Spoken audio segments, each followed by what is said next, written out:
All right. Hello, everyone. It's been an interesting network defined moment, but I believe we are live now. Please let me know that you can hear me. If you can hear me, please drop a comment in the comment section so that we can get started.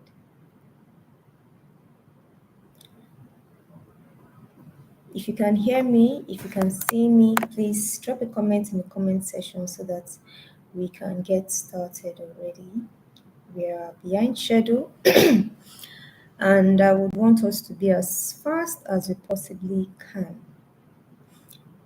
If you can hear me, okay. Thank you very much, ma'am. Thank you very much. So, welcome once again. Mighty apologies for the technical delays or network delays. Yeah, I have been switching between networks, just trying to see, what would give us good results, and we are here. So thank you so much. Thank you so much for your patience, and thank you for your patience. It means a lot. All right, so I'll be sharing my screen right about now. Let me know if you can see my screen. I'll let you know when I share it. I've not shared it yet. Okay. So while we are waiting for my screen, please can you just drop a message? Tell us where you are, where you're streaming from, and how expectant you are. Tell us where you are, where you're streaming from, and how expectant you are. Let's see who we have here. Let's see. Okay, can you see my screen now?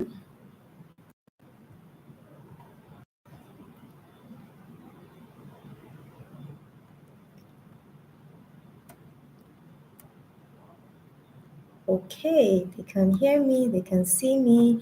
Let's see, where are you from? Adamawa. Wow, that was quite the reach. Okay, nice to have you here, Uni, from Adamawa. So let's see, who do we still have? We'll soon be going into the conversation of the day, but let's just do a little, easy enough, get to know who and who is here. I have Uni from Adamawa. Who else is here? Where are you streaming from? I know network has been terrible, but we trust, uh, we trust God that it will work out fine. It is already working out fine. Okay, we are from Anambra. Thank you so much. And okay, so let's get started. We've already burned 22 minutes of our time, and I only want us to burn extra. So today we are having a conversation on pain. And what do I do with this pain? Before we get started, I'll give a full introduction of myself much later after the conversation. But for now, just know that my name is Esther Zoe, and I'm the convener of HECT community. You get to know more about what HECT community is, and you get to probably know a little more about who Esther Zoe is.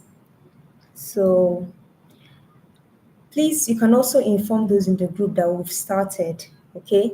Inform them that we've started, that they can join in. I hope the network will be able to let them join in. All right. So let's talk about pain. Let's talk about pain. And like I said, I'll need your full participation in this. So let's see. How many of us have experienced pain of any kind, whether it's physical, whether it's emotional, so that I would know where we are and where we are starting from. How many of us have experienced pain? How many of us know what pain is, or you know, we've experienced pain before? Let's just see you in the comment section. Please, like I said, I'll need your participation so that I will be sure that we are on the same page, at least for the beginning sections. Okay, for these first few slides. When I go into the conversation proper, then you may not need a lot of, I may not need a lot of your feedback until later. So, but for now, let's know, have you experienced pain of any kind? How many of us have experienced pain of any kind whatsoever? Okay, I'm yet to see responses. I'm yet to see responses. Okay, okay. All right. Thank you very much, ma'am. Thank you very much. And okay, so I'm just going to err on the side of what's the word now? I'm going to err on the side of leverage, of giving us leverage, and I'm going to just continue because I know we are not much on the stream, and I really, really do not want to take more than I have stipulated to take in this meeting. Okay, so most of us, if you have functional nervous systems, most of us have experienced pain of some kind. Okay, you've experienced physical pain, you've bumped your head on the wall, you've fallen down and scraped your knees, you have had probably a flame burn. So say flame from the fire, raw fire, you've had probably hot water pour on you.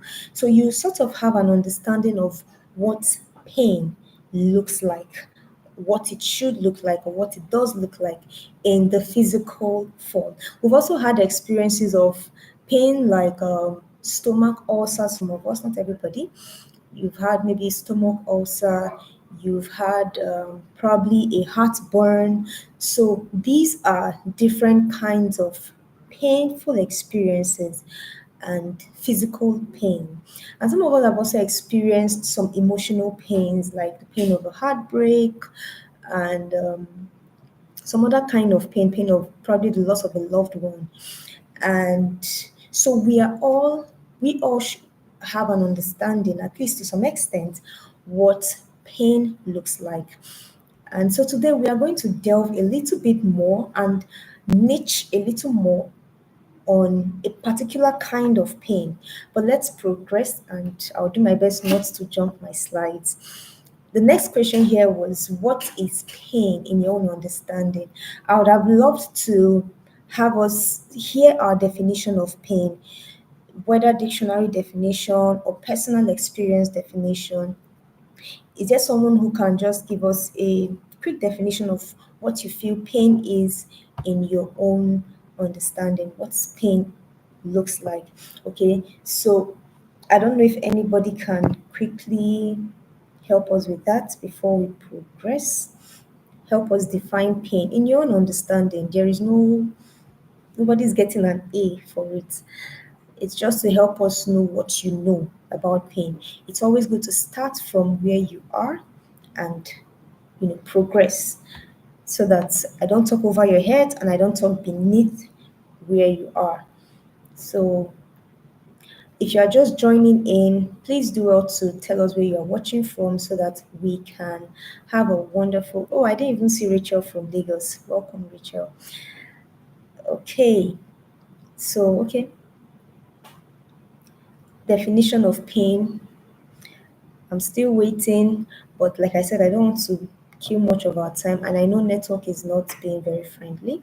So we just speed things up, hopeful that by the time we really settle into the conversation and settle into what I'm offering to you, we would be better able to understand and appreciate this concept of pain. And I would have really, who likes pain? This one, please, I need a response. I don't mind spending an extra 5 minutes here. I just need a response. Who likes pain? Okay, I mind spending 5 minutes extra. But come on, who likes pain? Who likes pain? Who likes that nauseous feeling, that painful feeling? Who likes it? I don't mean who likes inflicting others with pain. No, I mean who likes pain as a person. You just like to be in pain. Who is that? Do we have someone here like that? There are people who do not feel pain. Okay, they are they for some reasons, maybe there are nervous issues. Okay, so we have pain is an unpleasant experience associated with actual tissue damage or potential injury. I love that definition, and it's very closely linked to the definition I have, which we'll be going into shortly. And we have someone say, I don't like pain. Okay, the average person does not like pain. Most people do not like pain. Naturally, we tend to pull away from pain and anything that hurts us. Uh, and it makes me to wonder. Okay, we don't have the time, but I would have asked, why don't you like pain? Nevertheless, does it occur to you that pain could be a good thing? Okay, they say pain is good somehow for the body because it can prevent further damage. Okay, it's good though, but not like I like it. Oh, beautiful. Yes, pain is good. I like that someone understands that pain is good, but we don't like pain. And it's beautiful that we know this. So I'm going to throw a little more light into that. Let's move on to the next slide. And like I said, we had a definition closely linked to what I had, and that's that pain, according to the International Association for the Study of Pain, it's an unpleasant sensory or emotional experience that is usually associated with actual or potential tissue damage, actual or potential injury. I'm going to throw a little more light into the keywords I highlighted to give us better understanding. Okay. Now, pain is unpleasant. It could be a sensory emotion. When I asked how many of us have experienced physical pain, we had some people say, okay, some of us have experienced physical pain and we do not like it. We don't like it because it's unpleasant, right? And it could also be an emotional experience. It is often an emotional experience, which is why many times you feel bad, let's use the word bad, or sad, or upset. Sometimes you cry when you have pain because, in as much as there was a damage to, let's say, your body, your tissues, it also released certain kind of hormones, certain kind of chemicals in the brain that spurred a certain kind of unpleasant feeling, unpleasant emotional feeling. And so that's why pain, whether physical or not, always goes with an emotional experience. Okay, and another thing worthy of note in the definition is that it is associated with actual or potential tissue damage. This is key. So you would feel pain either when there is a damage going on or there is a damage about to go on. And this is very pivotal to what we are talking about. And I would love for you to keep it at the back of your mind as we progress. You would feel pain whether there is an actual damage, say you break your leg or you scrape your knees or whatever, or a potential tissue damage. Say, for example, if you put your hand over maybe under a hot plate or over fire, you would see that you begin to feel some painful sensation. The damage has not occurred, but if you remain there, it is going to occur. This is very important. And that leads us to our next conversation on appreciating the purpose of pain. Appreciating the purpose of pain.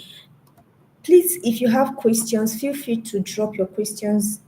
I will take note of them and see how to come back to them or just note them somewhere so that when it's time for questions, we or along the way, if you have any questions, just drop it and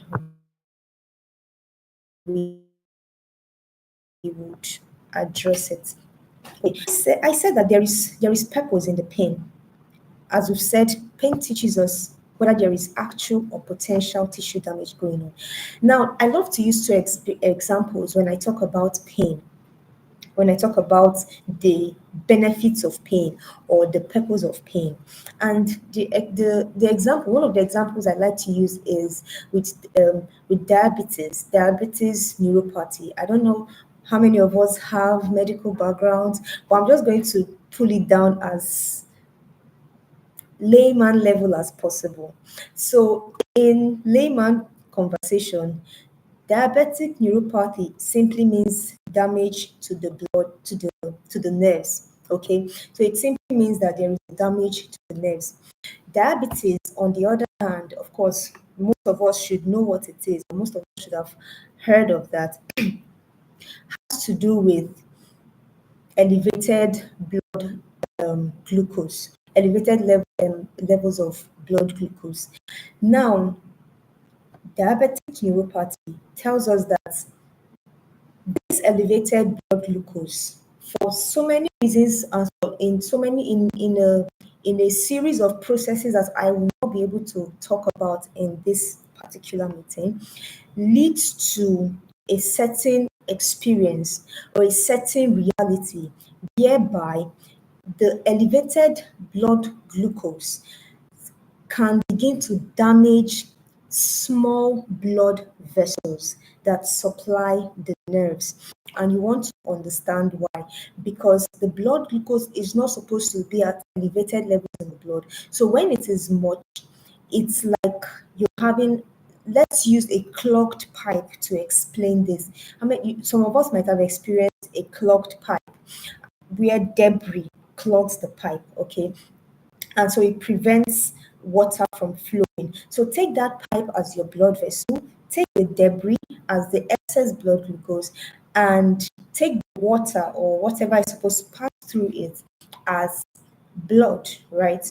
So now with neuropathy, the blood vessels, the small ones, not the major ones most times, it's usually the small ones are clogged. And so they cannot, the ones especially supplying your nerves, so they cannot supply blood to the nerves. And so that nerve eventually ceases to function.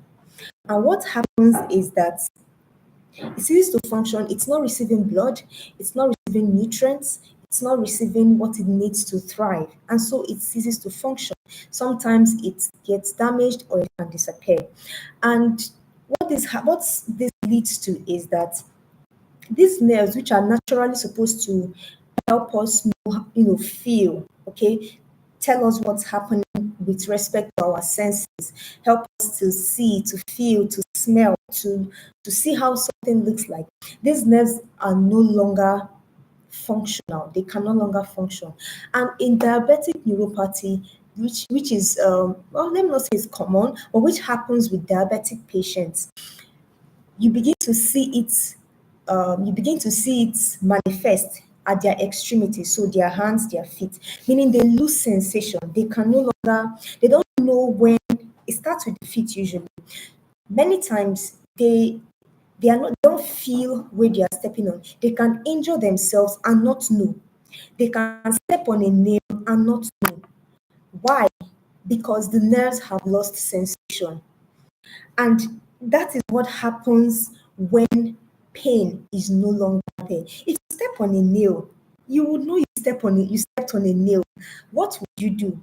You quickly remove your reflexes will go into work. So you remove your leg, you treat the injury, and you'll be more cautious. But when you don't feel the sensation of pain, when those nerves are damaged, there is no sensation of pain.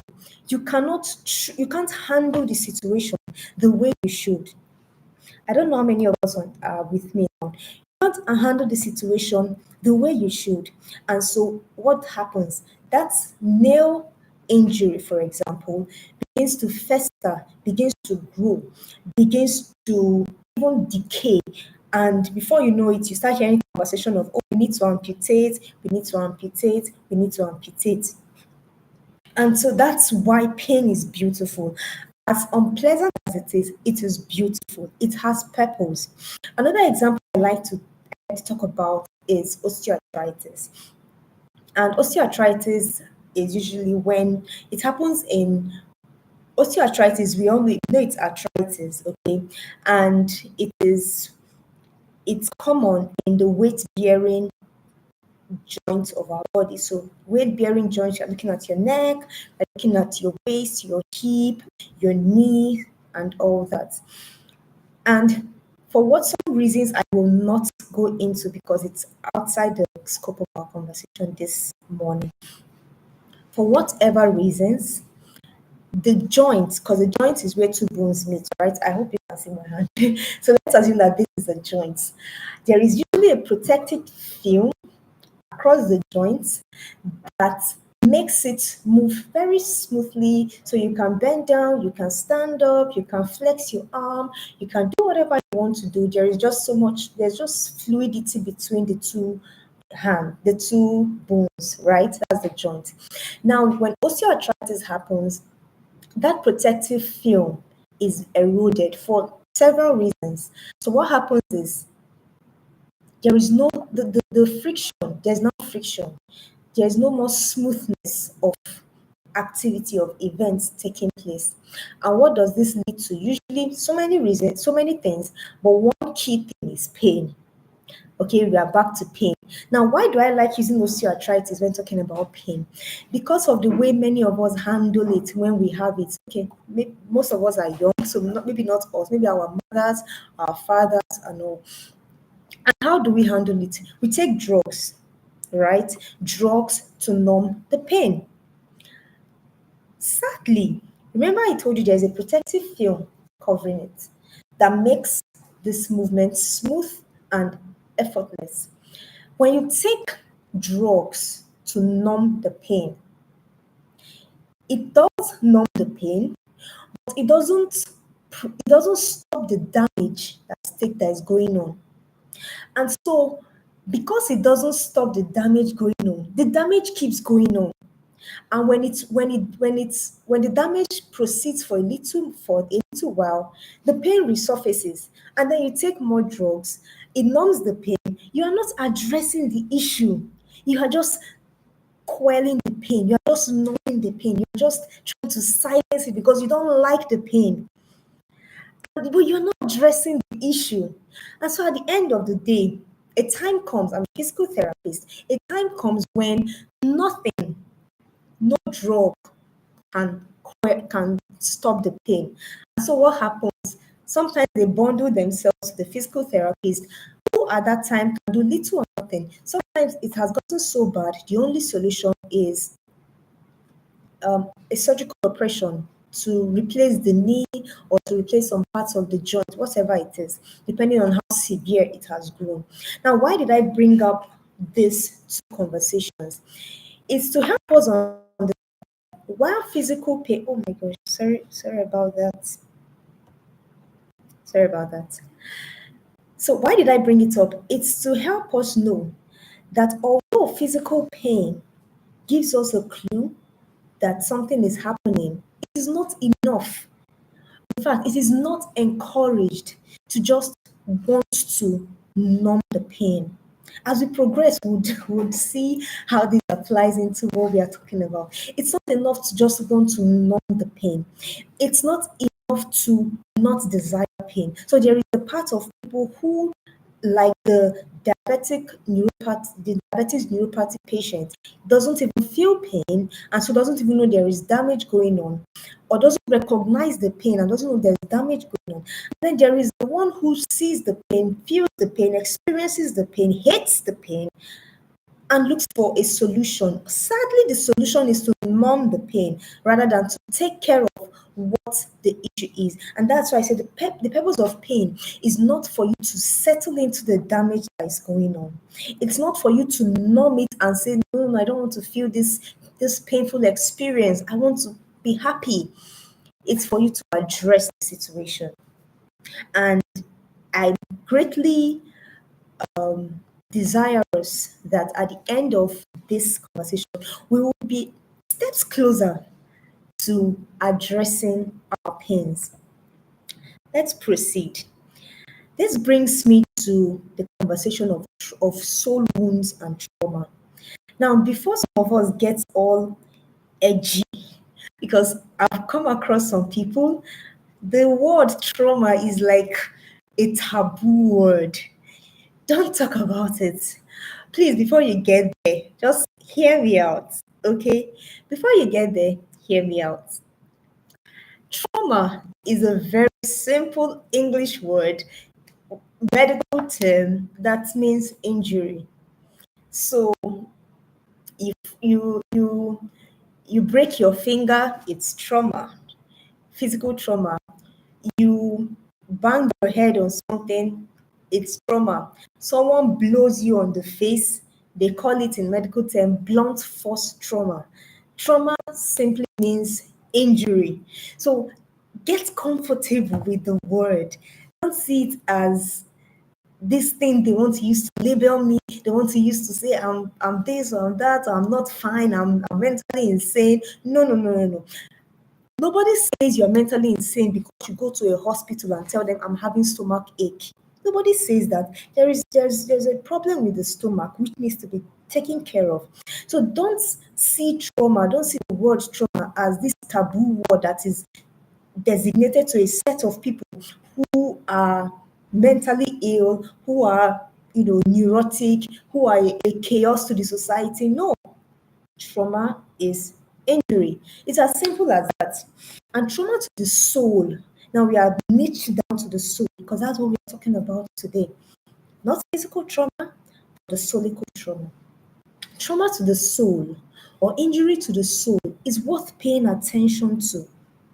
Why? Because the activities of the soul practically forms our entire existence on a very practical basis. On a very practical basis. And that's why I went on to try to explain or help you understand how that works. So the soul comprises of the emotions, which I call the heart. Some schools of thoughts might not call it the heart. The Bible might also maybe not call it the heart, but I'm calling it the heart for the purpose of this conversation. But just know that it is your emotions, right? So the soul component contains the emotions, the thoughts, and the will. The emotions, the thoughts, and the will. Now, this soul component is more like a bridge between the spirit and the body. If you are a Bible student of any degree of understanding, double back to Genesis chapter 2, you see that in Genesis 1, God created a spirit man. In Genesis 2, he formed a body, and the scripture said, as he breathed the spirit man into the body, a third component erupted called the soul. And so the soul is, let's not say it's a mediator, but it's just the middleman between spirit and body. And that is why human beings are the only creations that have a soul. Human beings are the only creations that have a soul. Some people might argue otherwise and say, oh, the dogs have a soul, animals have a soul. Well, according to my scriptures, human beings are the only ones that have a soul. They have the spirit breathed, the spirit, the breath of the spirit on the physical body, and the scripture says man became a living soul, a living being. Now, this being comprises or has the emotions, the thoughts, and the will. I call the emotions the seat of intuitive release. Intuitive and release. I would break it down. I'm checking my time so I don't delay us too much on this, but this is important. This is integral to your understanding and your progress. Okay, so I call the emotions the seat of intuitive release, meaning that number one is it's intuitive, meaning you do not think about it. You don't necessarily you do not necessarily think about being angry before you are angry. If something happens that just doesn't sit well, you get angry, right? You do not necessarily decide that, oh, okay, it's time to feel ashamed. No, you don't do that. Something happens and shame just comes upon you. Okay, so it's intuitive release. It's why I call it a release. It's an expression of what's going on your inside. It's an expression of the state of your soul, of the state of your soul. That's why it's called a release, an intuitive release. Volition or the will is what I call the seat of independent reaction. Independent, meaning that you choose what you do. Other people might influence it, other situations might influence it, but at the end of the day, you ultimately choose how you act, what you do. Okay? I'm going to give a personal example. My husband is on this call, shout out to him. I am going to give an example that happened yesterday. Please, if you are with me, just like let me know. Let me see the comments, the chat board, so that I'll know that I'm not talking to myself. Okay, so I'm going to give a personal example on this. So just last night, something happened and we had a little clash. When I mean clash, I'm not talking of anything chaotic, just a little misunderstanding and disagreement last night. And so after we talked, because we usually don't go to bed without airing out whatever it is that is the issue and try to resolve it. So after we talked and he shared his point of view, telling me how whatever happened and ultimately how I was wrong in what I did, what I said. And I apologized, right? I said, okay, I was still a bit upset because originally, before we entered the conversation, I felt I knew I did wrong, but I felt the way he responded was not the way he should respond. So I was upset, right? So I apologized and I said, okay, I'm sorry for this, I'm sorry for doing that, I'm sorry for doing that, I'm sorry for doing that. And I sat down there waiting to hear him say maybe it's okay or whatever. And probably some 20, 30 seconds passed without him saying anything. At that point in time, I had two options. I had the option to, because I wanted to go and do the dishes, right? I had the option to say, well, I've apologized. I'm going to do my dishes, you know. And I also had the option to go to where he was because he was sort of on the bed and I was on a chair. Go to where he was, rub his back and say, okay, babe, I'm sorry now, or, I'm sorry, that kind of thing. And not before, I would say, well, I've apologized. However you want to handle it's your problem. And then I would go into the kitchen and do my thing, knowing fully well that that action alone would just keep festering the injury that's already taken place. But I decided to take the other approach, which is not natural to me. I'll explain why it is not natural to me. I'm not the I'm not the cute person. I don't do that. I'm not that person that is all um what's the word now? What's the word? Who can help me with the word? I'm not that person who is naturally soft. Let's just use that word. Okay. So I do not naturally just go and fall on somebody's body and say, yeah, now sorry now, sorry now. No, I would rather stay where I am, tell you sorry, accept it, and let's move on than to try to pet and be, and touch and say, okay, sorry, sorry, sorry. That's not that it doesn't come to me naturally. There are people it does come to naturally. It doesn't come to me naturally. So the natural thing for me to do would have been to just go to the kitchen and do my dishes. After all, it's already 11 o'clock. I need to do my dishes. I still need to do this. I need to do that. I need to sleep and be refreshed and wake up in time for this conversation. Makes sense to me. However, I willed a different response.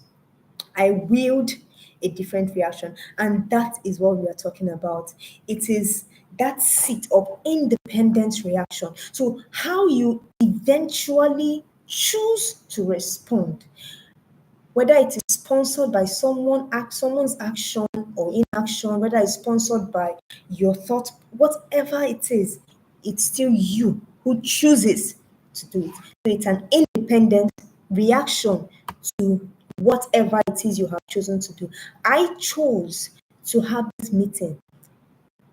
Yes, I was inspired. The Lord gave me an assignment and all that. But I could have still said, Lord, I don't think I have that kind of time now. I have other things I'm doing. How about we move it to next year? I could have done it, but I still chose. It's still my independent will to do. Okay, and that's one thing God did not take from us, our will. He would inspire you with His will. It's left for you to take His will. If you don't want to take it, He will not force you, but it only widens the gap of relationship. Okay, that's not why we are here. So the next one is the mind, which is the seat of interpretation. And I call it the seat of interpretation because the mind has the conscious, the subconscious, and even the unconscious part of its existence, right? So, but I call it the seat of interpretation because it is what practically tells you what you believe. Your thought process, your thought patterns, how you see life, your belief systems, everything is as the mind has interpreted it for you. And so, if the mind interprets that someone did not greet you, and so the person is beefing you, you are very likely to release the emotion of anger, and you are very likely to begin to act in a certain way because your mind has interpreted somebody's not greeting you as being beef with you, whereas the person might probably not even have seen you. I've had a lot of short-sighted friends who or people with eye defect who at that point in time do not put on their glasses, and they complain that people think, people always chat them up and say, I was greeting you the other day, you didn't say anything, and they're like, I'm sorry, I didn't see you. Okay, so it's all what the mind interprets. It is all what the mind interprets. And that is why it's important that the soul and the trauma that happens to the soul is taking is giving great attention. Because if you do not attend to it the way it should, it would practically dictate your life. In fact, it practically dictates your life in the subtle ways, in the obvious ways. It impacts how you understand, how you view life. It impacts even your understanding of scripture. It impacts how you relate with God. There are some people who see God as one angry person always looking for who to annoy and who doesn't like your good. And it's simply a concept, it's simply a function of how their mind is operating. Are you still with me? Are you still with me? Let me know you are still with me. Drop a comment in the comment section. Buzz your peeps on the group. Tell them we have started though. We have started. It takes less discipline to attend the live session than to watch a replay. Replays will be available, but it takes more discipline to catch a replay. So tell them that we are on. They should join in as much as they can, and we will progress. And so, as I'm saying, it's important that we pay attention to our souls. Pay attention to your soul. Always ask yourself, why do I feel the way I feel? Why do I respond in this way? What am I predominantly thinking about? I had to go through this particular one some either days or weeks back. And I saw that my predominant thought about a certain thing has influenced why I see the kind of results I see in that area. And I had to say, Lord, help me to change the way I think about this thing. You need to ask yourself, why do I really think this way? Why do I really think this way? Pay attention. What informs my decision? Why do I what actually spurs me to do the things I do? Are they coming from a place of conditioning? Are they coming from a place of conviction? Are they coming from a place of environmental influence? What? really informs my decisions and the things that I do. This is key to understand. And it's important that as we pay attention to our souls, we understand that there are so many things that can injure your soul. Remember, I said that trauma is simply injury. I would keep hitting on this conversation, on this particular thing as we progress. Trauma is simply injury. Don't just see trauma as, oh, I was not raped as a child, so I'm good. Or, oh, my parents did not divorce, so I'm fine. No, trauma simply means injury. And there are numerous things that can injure your soul, numerous things that can create wounds in your heart. I talked about heartbreak. People, when you have a heartbreak, many times it makes you not to, for some people, not to believe in love again. Oh, after I did everything I did for him, love is a scam. You hear conversations like that. The loss of a loved one can wound your soul. See, as long as we remain on earth, wounds to the soul will continue to happen. It will continue to happen. People you trust and believe will act in a certain way that you will make you to begin to wonder, I thought this person had my back. Trauma to the soul will continue to happen. I mean, look at the economic decline in one status. Before you were middle class, now you are poor because of the regime of government we are in. It messes up with your soul. It's trauma to your soul. Okay? But so all these things are bound to happen to injure your soul. It's bound to happen. The same way you are bound to have injury on your body. I have a beautiful 5 month old baby. I was looking at her body the other day. Was I bathing her or something?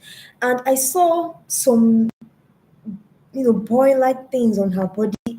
I saw her face was full of heat rashes because it's been really hot. And I just felt, I was about to feel sad, like, oh, my baby's tender skin. And it just occurred to me that, man, you're on earth. You cannot avoid, you cannot run away from the corruption. This earth is corrupt. You cannot run away from the corruption, be it a skin issue, a physical issue, or an emotional trauma. You can't run away from it. What you can do is what we are going to talk about. Okay, so while we would always, as long as our soul is in existence, as long as we have feelings, we think, and we make decisions, we would always have traumas.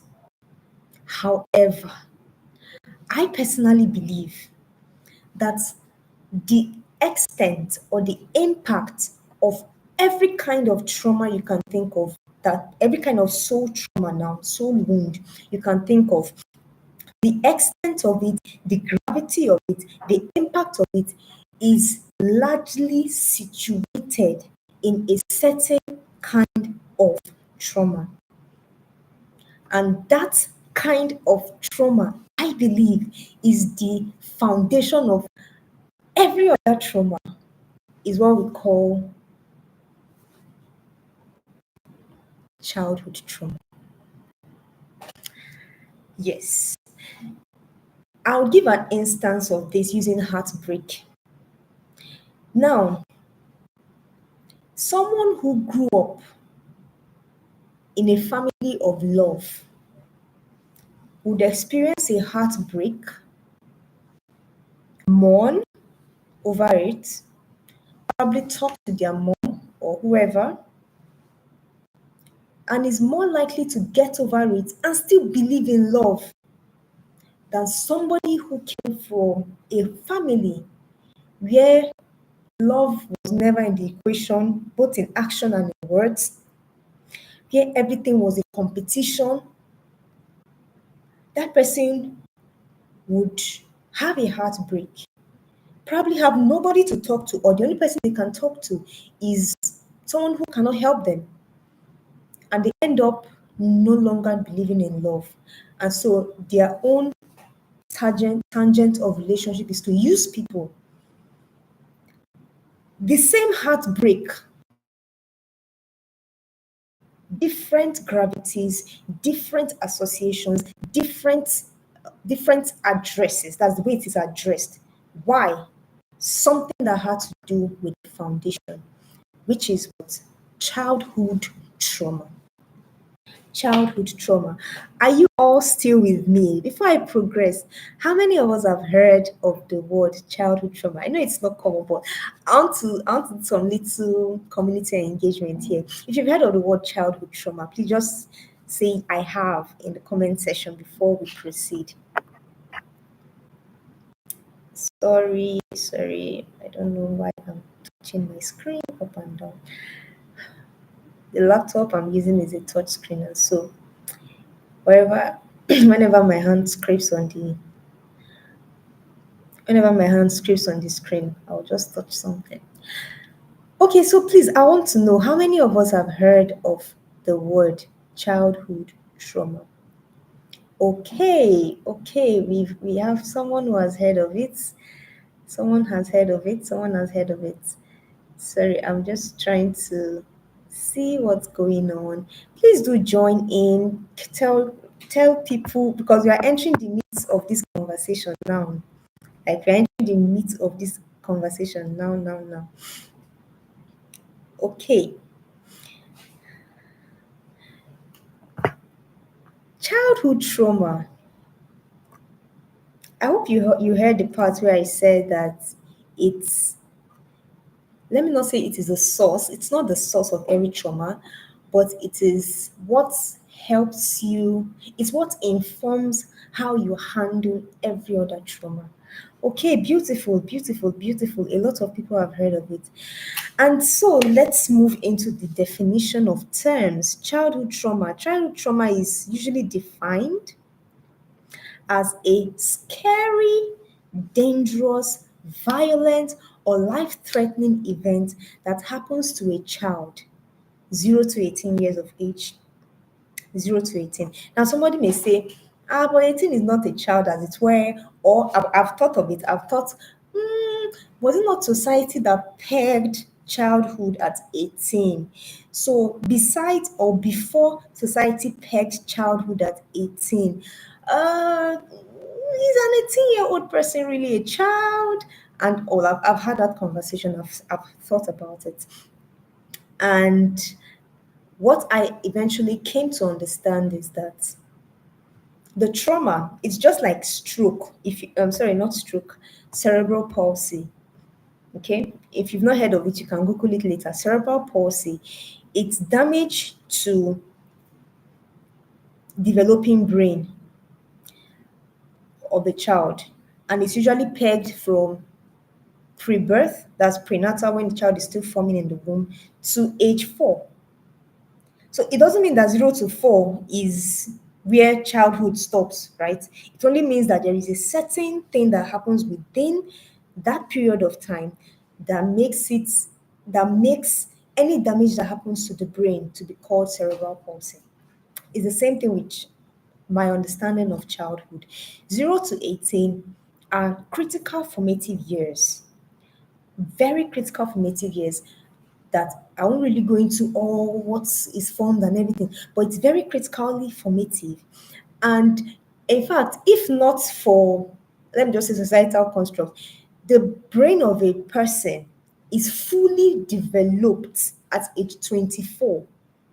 So if you are under 24 year, you don't have a fully developed brain yet, but you are getting there. Okay. Oh, precious Lord. So let's go back to what we were talking about. I said that trauma, childhood trauma, is usually defined as a scary, dangerous, violent, life threatening event that happens to a child. But here's the mind boggling part of it.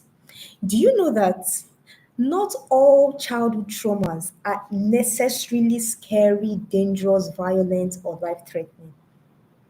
Not all events that traumatizes a child are necessarily scary or dangerous or violent. Okay? At least not to you as the adult. Now, many of us, the most of us have parents who, the average parent is a good parent. The average parent does not want to harm their child. The average parent is not planning to be wicked or planning to traumatize their child. So when we are talking scary, dangerous, violent, I don't want you to see it as it only happens to parents with parents who are terrible, psychotic, psychopaths, sociopaths. No, no, no, no. It's not that. Here's the twister. These events, this dangerous, scary, violent, life-threatening, is not as perceived as you, the adult. It is as perceived as the child. Do you understand what that means? It means that an event can happen, may not be anything major, but the child perceives it as life threatening, and that becomes a point of trauma. That becomes a point of trauma. It is as the child perceives it, which is where the twist is. This is why it's tricky.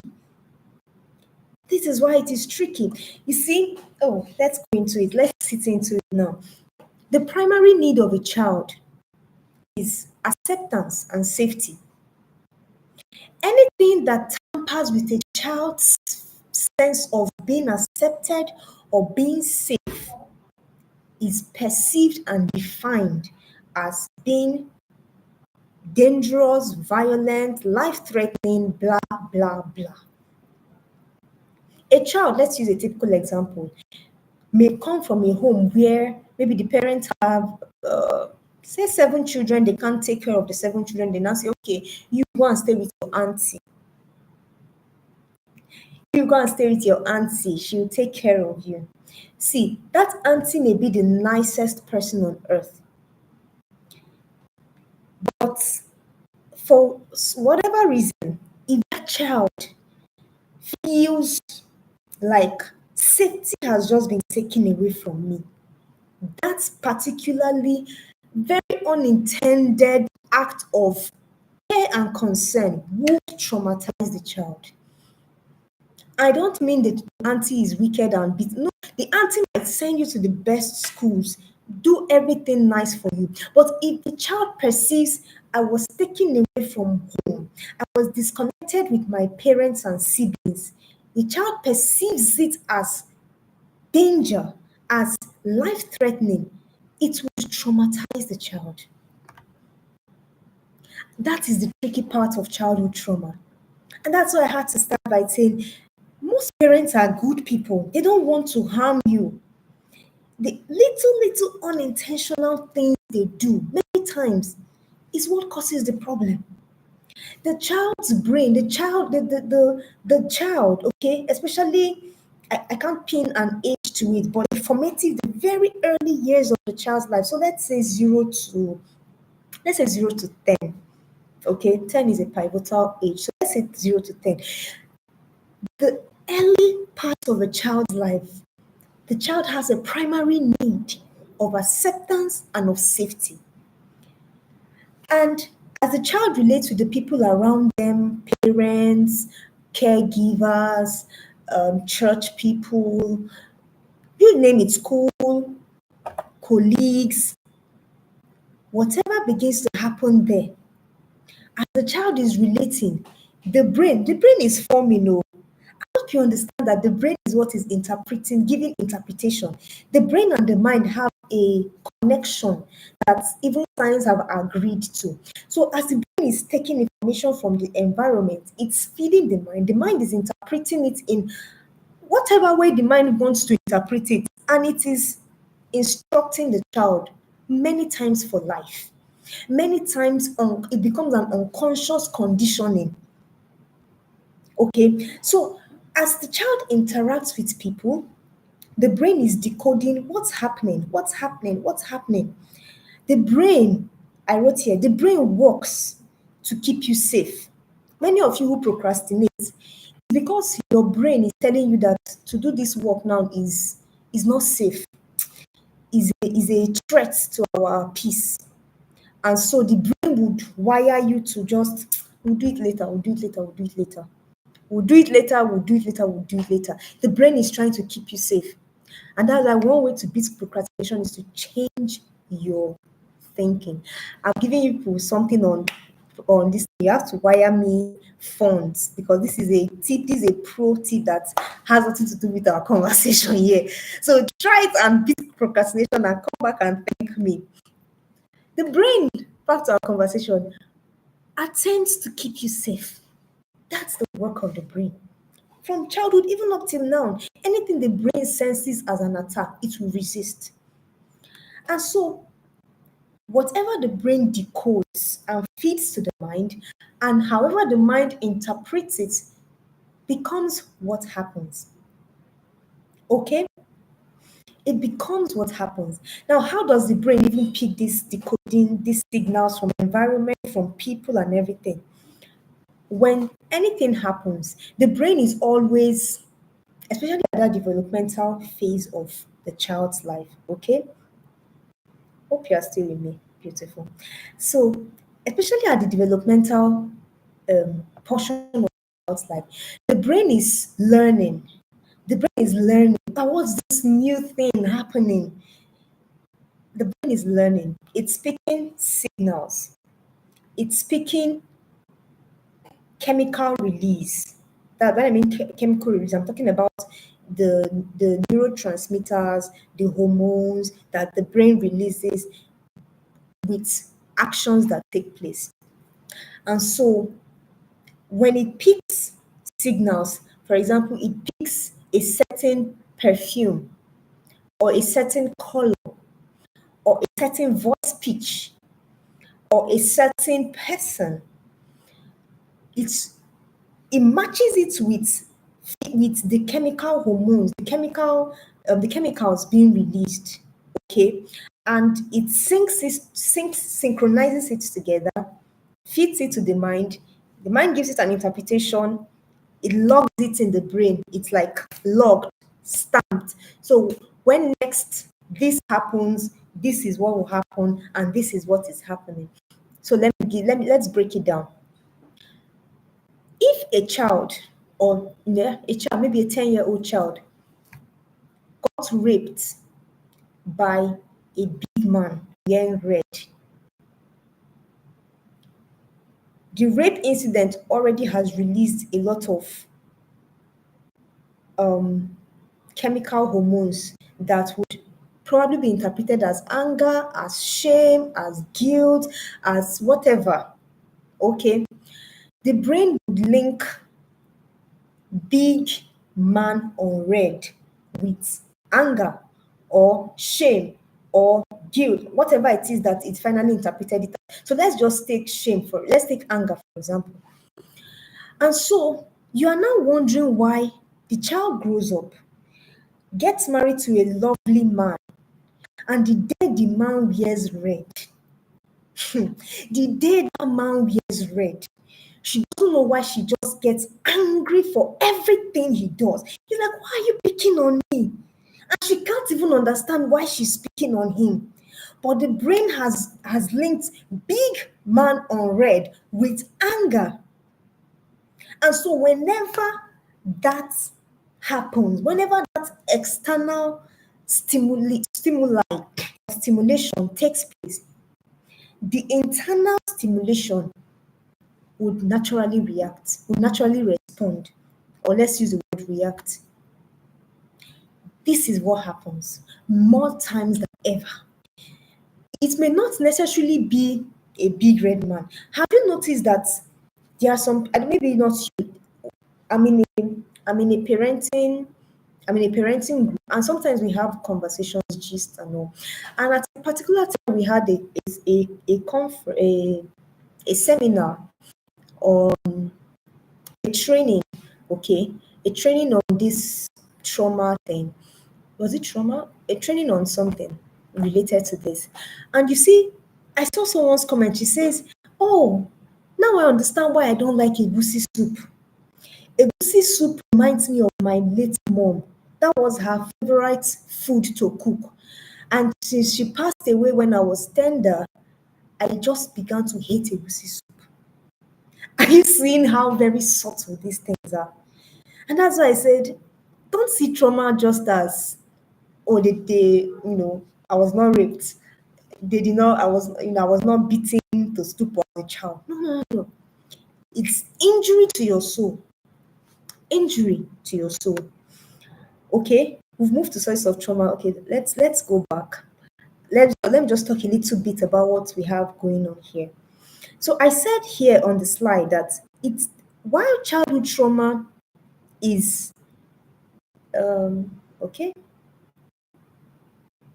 while childhood trauma is of essence is that number one, it takes place before these things are happening, before the rational thinking has taken form.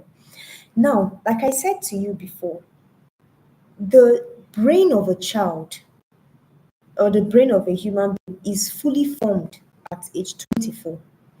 And so from 0 to 18, which is the focus we have here, the brain is still forming. The rational thinking part of the brain, the cerebral cortex part of the brain, is not fully developed. And so for that child, that baby coming up, okay, everything that happens around them is addressed on an emotional basis. They address everything with emotions because that part comes fully formed. Emotions come fully formed, but rationality is not formed, it's still forming. So they cannot understand, they don't understand that mommy loves me, mommy cannot take care of me. That's why she sent me to live with auntie. They don't understand it.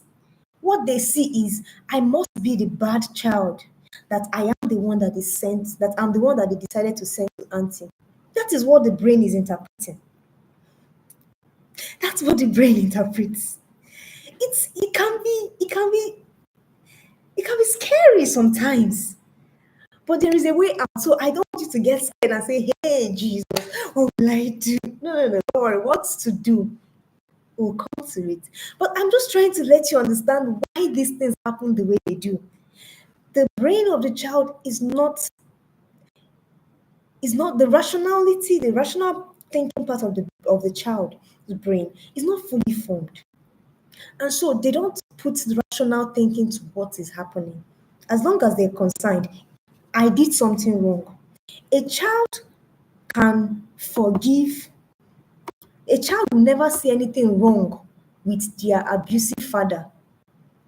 They will see everything wrong with themselves who is being abusive. You see a father beating up the child every time in a very terrible manner, and the child is thinking, oh, there's something wrong with me. Maybe if I do this, maybe remember the child is looking for acceptance, and that beating means I am not accepted. It means I am not upset. So there must have to do something or be something or say something to become accepted. He never ever judges the parents. That's why even till today, when you tell people your parents traumatized, they say never, don't say anything about our parents. Don't you? That is dishonoring to your parents. I'm sorry. Acknowledging the truth is not dishonor. Realizing that out of ignorance and out of the little our parents knew, I honor our parents. They did the best they knew to do. But it doesn't remove the fact that certain things they did or didn't do injured us. It doesn't remove that fact. Acknowledging it is the first step to healing. Acknowledging it does not mean that you are now holding grudges against your parents. No. Or you are now seeing them as evil. No. It simply means this is where my problem is coming from. So if I must address it, I have to go back to this. One, I recently, let's not go into I don't want to talk about myself too much. I began my personal trauma healing journey in 2019. So it's been a while. I've greatly improved, but there's still much to improve on. And one thing I don't lie to myself is to say my parents did it all right. They did not. They did the best they could, the best they knew to do. If they knew better, they would do better. Now that I'm an adult, it's my time to start from where they stopped, manage myself, and then make sure that I don't rub off that trauma on my children. But I'm getting too far ahead of myself. Too far ahead of myself. Okay. So it's traumatic because it takes place before rational thinking has taken form. It is usually the first set of inputs that the brain has to run with as a prototype. Remember, I said the brain takes external stimulus or stimuli, takes internal one, merges it together, sends it to the mind. The mind does some forming, whatever, interprets it in any way, and then, bam, there is a stamp. It's like save to recall, or save to recall. So whenever the stimulus happens, the reaction must happen. It's safe to recall. And many times it forms our subconscious wiring, subconsciously. And that's why I gave the example of the woman who was raped as a child, sees her husband on red. Her husband is big, so he wears red that day. And she doesn't know why she's just venomous towards him. She's just venomous towards him that day. And the day he's not on red, every other time is happy. He'll be like, ah, were you the one who was doing this thing to me yesterday? And she doesn't even know why. Let's move, please, because we are really running out of time. I plan to just spend our stops, and network took about 22 minutes of our time. So there's a lot to catch up on. Sources of childhood trauma. I've hinted a little bit about this here and there, but in my understanding, in my observation, I've seen three broad sources of trauma. So we have the natural causes, the nature causes, and this could include terminal illnesses. So, in as much as you may not have, you might have had it all good as a child, but you see people who have terminal illnesses, long-standing illnesses, deformities, somehow it wrecks their soul. It injures their soul. Why? Because of so many reasons. Now, I have a friend who is a seeker, and some months back, I put out a sort of questionnaire to some of my friends, just to have an insight into what's happening with relation to trauma and all that. And one of the questions I asked was, "What do you see is what's the word? How do I put it now? What do you see as the side effects, let's use the word, of this thing? So this thing that happened to you, how is it affecting you now?" And one of the things she said was that it has made her dependent. It has made her not to think she can do anything on her own, because being a sickler, she always depended on people. This is among the many other scars, but she always depended on people. And so even now she's a grown-up adult, way over 30 years of age, she still feels that dependency. She still feels she cannot progress, or she can't do things, she can't get things done if she doesn't include other people. Is it her fault? No, it's the sickness, it's the illness. Okay? Nurture is the next reason. This is where most of what they call adverse childhood experiences come in. So you're looking at abuse, you're looking at neglect, you're looking at marital issues, marital violence among parents, you're looking at divorce conditions, you're looking at even um, housing someone who's mentally ill or someone who was suicidal. We are looking at an addicted parent, addicted to work or addicted to drugs, addicted to another substance, addicted to sex, whatever, promiscuity, and all falls under this nurture, because it forms how you are how you are going to perceive love and acceptance and safety. Okay. And lastly, we have environmental causes, which includes war, natural disasters, imprisonment. Maybe you had a family member, a close family member, say a brother or a father or mother imprisoned, uh, terrorism and all of that. It also, you can imagine what the Chibok girls, if you're Nigerian, you're familiar with Chibok girls, you can imagine what trauma has done to them. Okay, now I included here that it's difficult for a one-off event to ever be traumatic, except if it's really huge, like rape or major accidents that cause maybe a dislocation or a deformity. Aside such really grave events, it's difficult that a one-off event would cause trauma. Usually it's repeated, it's repeated, it's repeated, it is repeated. And it is that repetition that begins to cause the brain to say, okay, like we agreed, this is the response, this is the stimuli, this is the feedback, and this is a law. It becomes a law. This just made me remember what Apostle Paul said about the law of the flesh.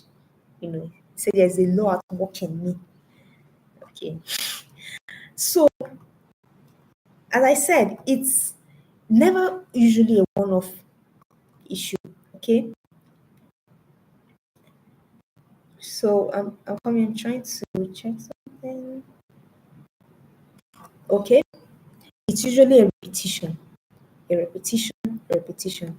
And that is why as parents, can you still hear me? Please, can you still hear me? I think I'm having a network issue. Can anyone still hear me? Okay. I think I was off for a while. I'm not certain. I think I was off for a while. But let's proceed. Okay.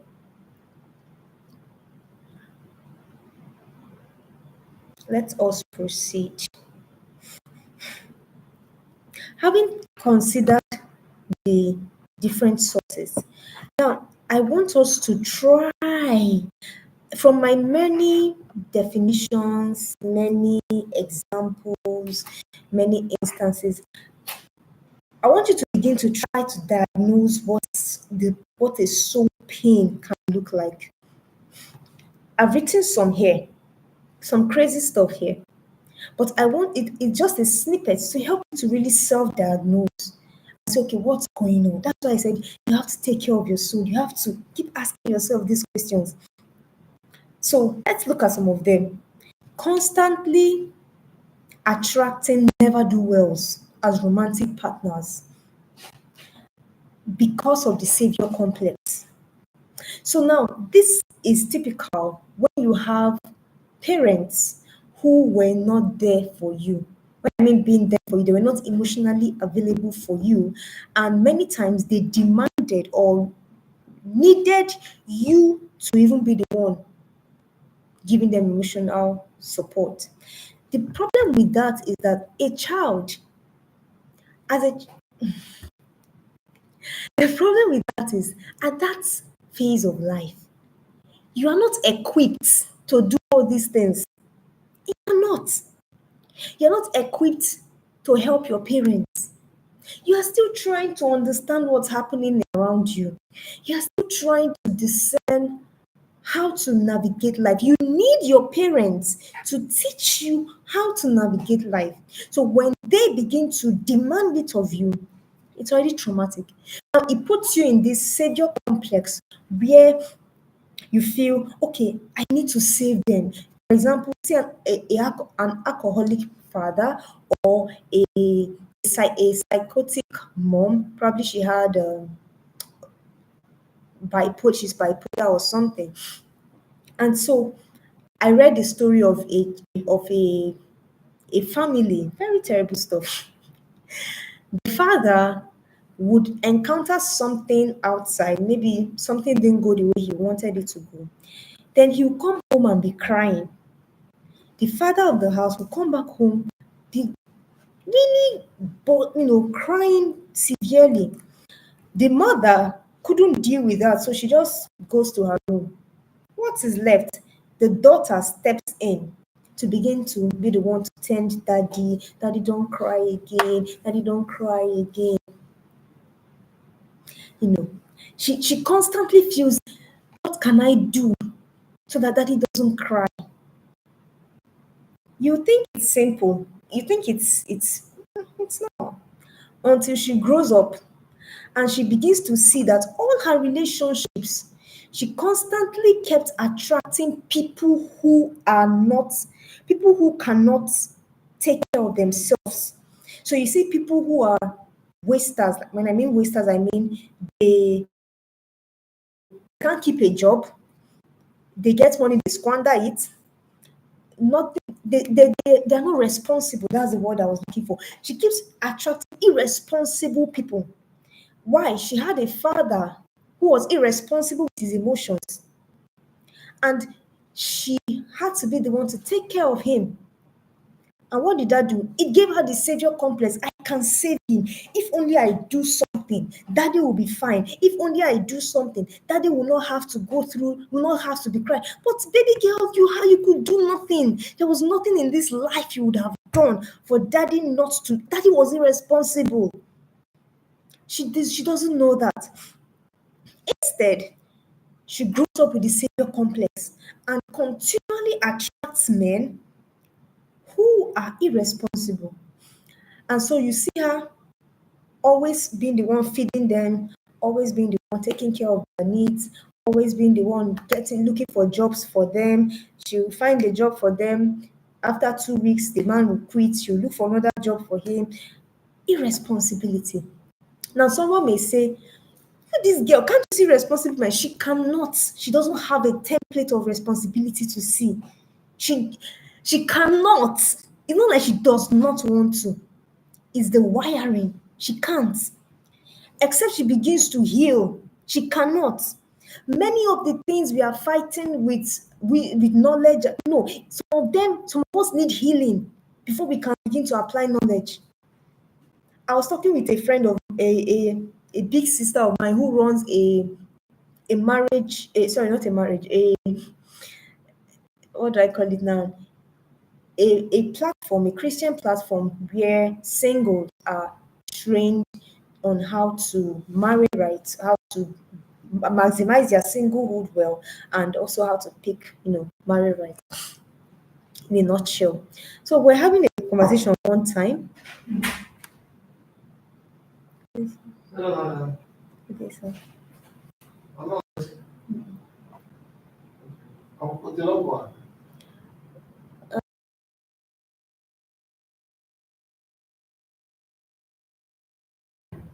okay. Sorry about that. Sorry about that.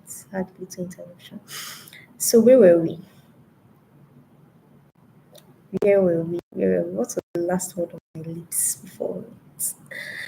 Yes, so my friend, she she began to share with me how there are people who for the past 3 years have been hearing her talk about against premarital sex. And they will still come to her and say, we did it again yesterday. Oh. And she said, okay, congratulations. Like, what do you want me to do? At that point, I just had to laugh and say, many times, go and check their roots. Go and check their childhood. Go and check what happened. It's not that they don't know that premarital sex is not right with God. It's not that you've not resounded how essential it is for one to stay chaste and pure, both bodily and all. It is the fact that they don't have a template, the prototype running, the iOS, their iOS does not support purity. And so if you must infuse purity, you must change the iOS. We have workaholism because you are trying to hide from your own feelings and thoughts. People who do this, if you trace it, something happened. Something happened in their roots. So we are diagnosing what soul pain looks like because remember from the very onset, I began to say you need to appreciate pain. You need to recognize pain so that you can begin to address pain. Some of you you wear it as a garment of pride. Man, I'm so workaholic. I work. I invest all my soul in my work. Or I'm a perfectionist. Everything must be perfect before I start. Be calming down. Just calm down and be certain. Go on. Evaluate your soul again and find out. Remember, why do I do the things I do? What makes me think that everything has to be perfect before I set sail? See, I used to be in that I'm a perfectionist class. I used to be there. I have some melancholic traits in my temperament. And we know melancholies are naturally perfectionists. Or let me say, yeah, they tend towards perfectionism. But you want to find out, are there any, it's a pain, but is there an injury here? Remember, it is actual, that's potential injury or actual injury that spurs pain. Is there a pain here that is making me act in this way, that makes me not want to show my flaws? There are people, they can't step out of the house without makeup. Have they?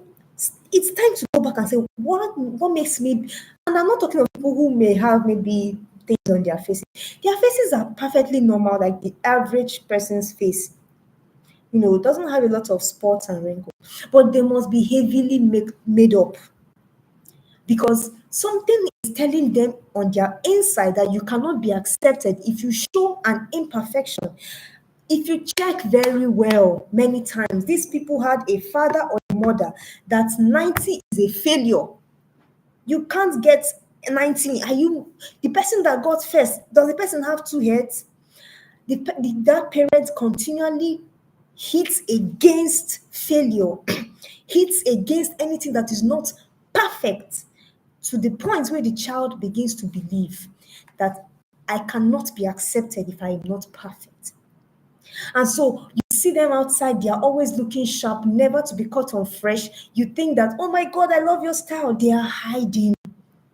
I'm not saying everybody who does it is hiding. That's not what I'm saying. I'm saying some of the people who have things to hide, who appear glamorous on the outside. Many times they're afraid to show their humanity. They're afraid to show to exhibit weakness or show flaw because their wiring has told them from childhood anything less than perfect, anything less than optimal is even a joke. It has to be perfect, is a crime. You will not be accepted, you are not safe.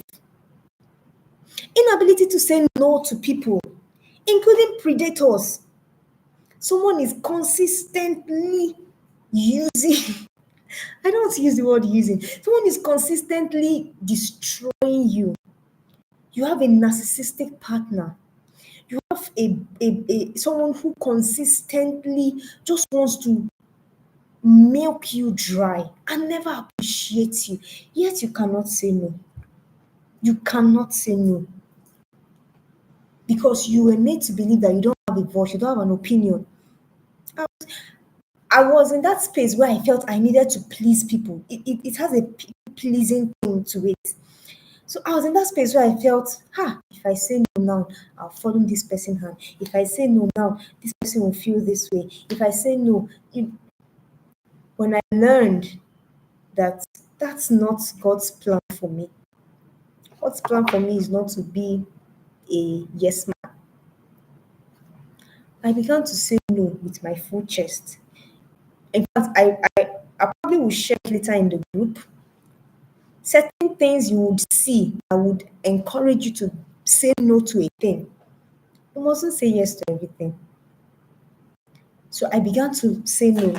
If it's not, I'm sorry, I can't do it. And so now the thing is, I would say it a bit rudely. You say that I don't really want to do this thing and you are stressing me. So what I began to work on is to say it very politely with a smile on my face. I say, oh my God, I'm so sorry. I won't be able to do that. Okay.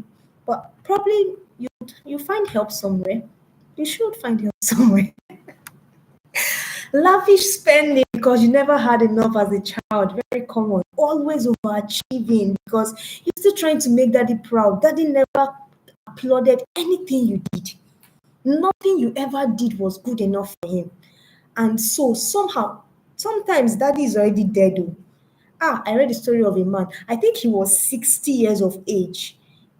His father was already late, yet he was still trying to please daddy. Not consciously, not like he was saying, okay, let me see if I can get this deal done so that no, he may not have consciously been doing that, but something in him keeps telling him your father is not happy, is not proud of you, is not doing this, is not does not support you. Yeah, you can't be accepted until you get. And so you see them, you admire them. Oh my God, only you have 70 certificates, only you have 500 bachelor's degree, only you is board chairman of 1 million of organizations. What's a great high achiever. And of course, but the person can never stop to revel in those achievements. Why? Because it always feels it's falling short of something. They always critique their work. They do something. You, the outsider, is the outsider in a very logical state of mind, saying, "This is amazing." Then they see an error, say, "No, this is not it. This can never be it. Never, never, never." Why? There is a voice of the parents still telling them, "You are not enough. Whatever you do can never be enough. If there's an error, it can never be enough. If someone is doing better than you, you are not enough. You are not accepted. You are not wanted." Which is why parenting is key. Is key. But let's not go to parenting. And I have a lot of other things, always on the defensive, because as a child you felt unprotected. Now, this is my particular case, and so I'm going to just talk about it a little. I always on the defensive. Always on the defensive. I think it was this year or towards the end of last year. Something happened between, I think it was my husband and I or something, and I began to ask myself, why do I live on the defensive? Why do I live like someone is after me and so I have to defend myself? Why do I live as if I'm being attacked? Even when I am not being attacked, why do I always feel the need to address issues with a touch of violence? Violence is, when I mean violence, I'm not a violent person. I don't even know how to shout. But when I'm talking of violence, I mean a state of the mind. It's just one anger that is just with some things I do. And I had to sit down to ask myself, what's going on here? Why am I living on the defensive? And I had to trace it down. I kept tracing it. It took a while. I think it was just last month I understood why. But at that point in time, that is why soul search is a requirement. It's a key requirement if you will begin to heal. You must do a soul search. I began to ask myself, why do I always live on the defensive? And I traced it, traced it, traced it, traced it. And guess where it landed me? Guess where it landed me? As a child, there was a point where I had to live with my uncle and his very beautiful and lovely family. I lived with them for 4 years. Was it 4? Yeah, I think 4 years.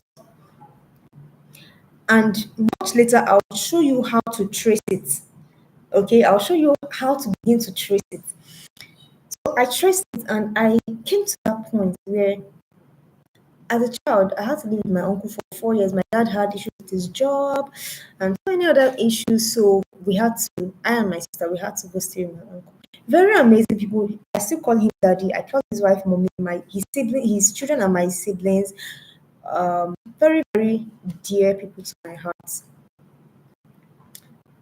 Okay, but that event, my childish brain, very innocent, very gullible, childish brain, began to explain it to me and say, "You are not safe. This is not safe. Safety is only with daddy and mommy," which is what every child believes. I don't even think it's just me. So because I'm not with daddy and mommy, I am in the midst of strangers, and strangers are unsafe. When you are with a stranger, you cannot be yourself. When you are with a stranger, you cannot show your emotion. When you are with a stranger, you cannot say no. Stranger equals no safety. That was what my childish brain computed. And so I realized, let's see what time I have, okay? And so I realized that this ache, although unintentional on both my parents' side and these were a very good family. I went to the same school with their children, so it's not even as if I was being maltreated in any way, not at all. But my brain, my perception of it was, I am not safe. And so when you know how a child would act with their parents, it's I don't know. I've sat down to see people react, or I've sat down to see people act with their parents just to see how things work.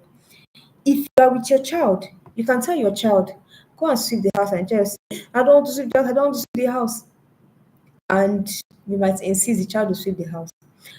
But because I had the mindset that stranger equals unsafe, equals bottle it up.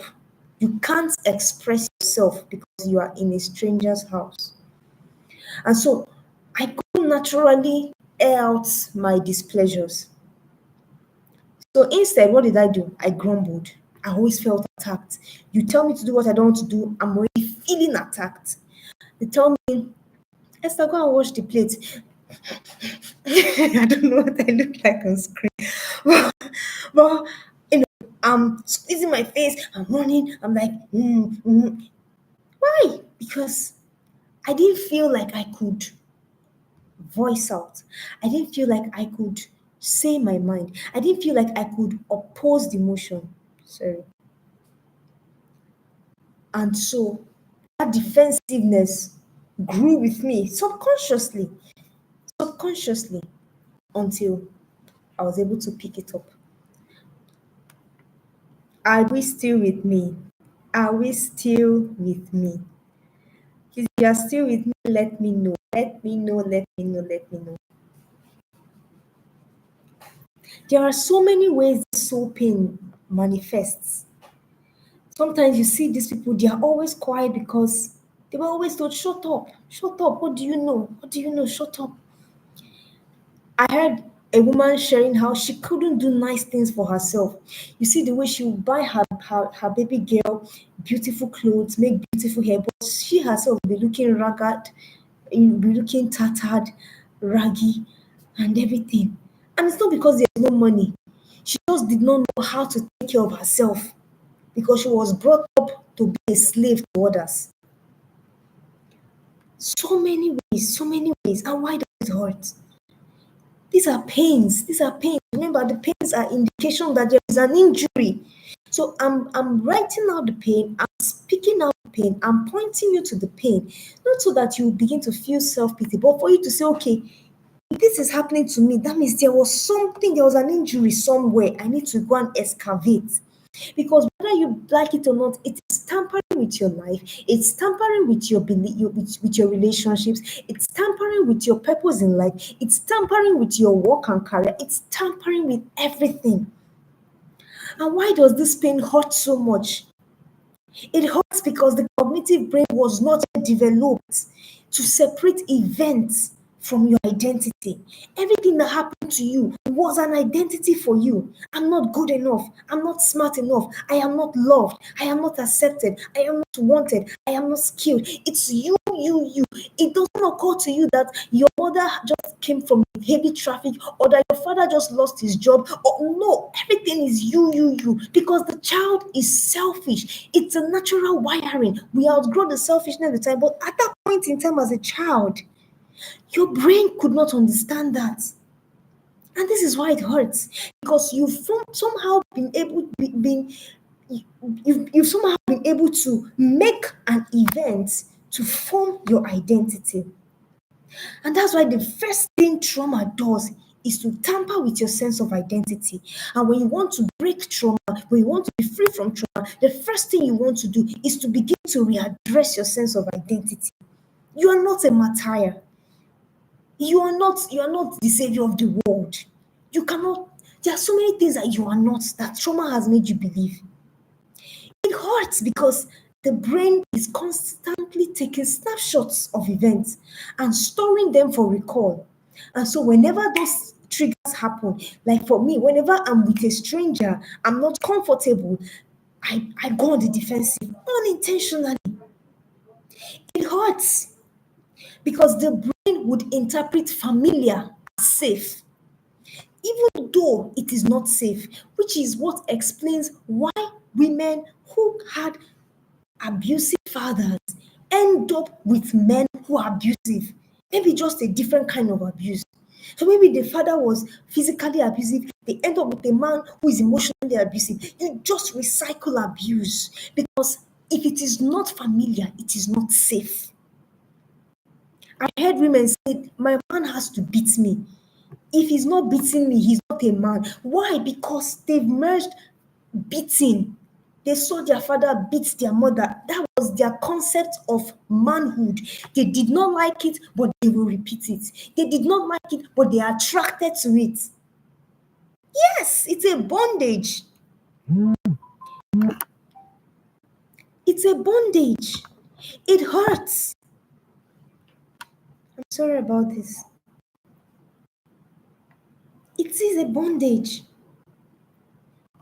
The brain sees safe, familiar as safe, and will always want to pull you back to that thing that is familiar, even when it is not good for you. And so you keep on sabotaging your relationships. You God will keep bringing good people near around you. Your behavior will keep chasing them away from you, not because you want to do it intentionally. There is a wiring that says you, good relationships should not be found around you, and that is why the pain hurts. The pain hurts because you were made an adult way too early. For some of you, you became an adult way too early before you should have been an adult. There is something they call parentification. Many of us were parentified. I'm telling you the truth.